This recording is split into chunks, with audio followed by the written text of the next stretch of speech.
Yo guys, so for today's video tayo ay aattend ng seminar.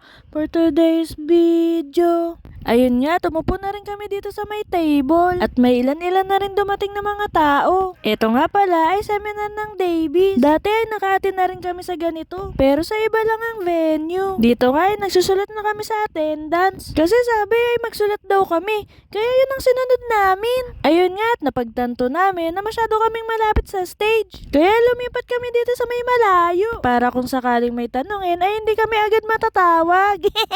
Maya-maya nga lang pala ay sinerve na yung mga pagkain. Tapos dito nga ay patapos na rin kami. Kaya tamang scroll lang ako dito sa cellphone ko habang iniintay ko sila. As usual, late na naman tong vlog na ito. Pero ginawan ko pa rin ang vlog. Kasi huli man daw at magaling ay nakakahabol din. Ayan nga at parami na ng parami ang mga tao. Alam nyo ba na maganda rin talaga umattend sa mga ganitong seminar? Dahil bukod sa libreng pagkain ay marami kaming natututunan. Lalo na sa mga item na aming binibenta. Kung ano ang tamang process at preparation bago ka magpintura. At dahil nandito na tayo ay ipopromote ko na ang aming business. Ito nga pala ang aming shop, ang Jairi Paint Center na located sa Malagasang Tubi, Imus, Cavite. Kung may mga tanong po kayo, order, or need mag-canvas, i-message nyo lang po kami. At amin po namin kayong sasagutin. At sa mga hindi pa po naka-follow, ay pa-follow na lang po. Maraming salamat po.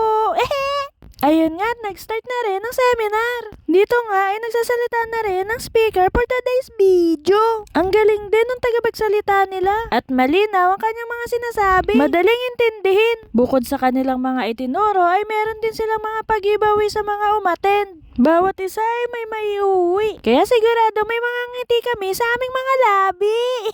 Kung mapapansin nyo kanina, may mga number yung mga ticket. Ang sabi, magkakaroon daw ng raffle mamaya. Sana ay matawag kami.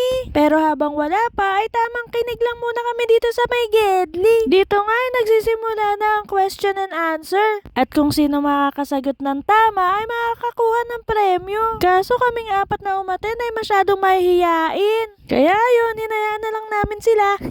Basta kami ay umaasa na lang sa raffle. At least hindi kami magiging center of attraction, di ba?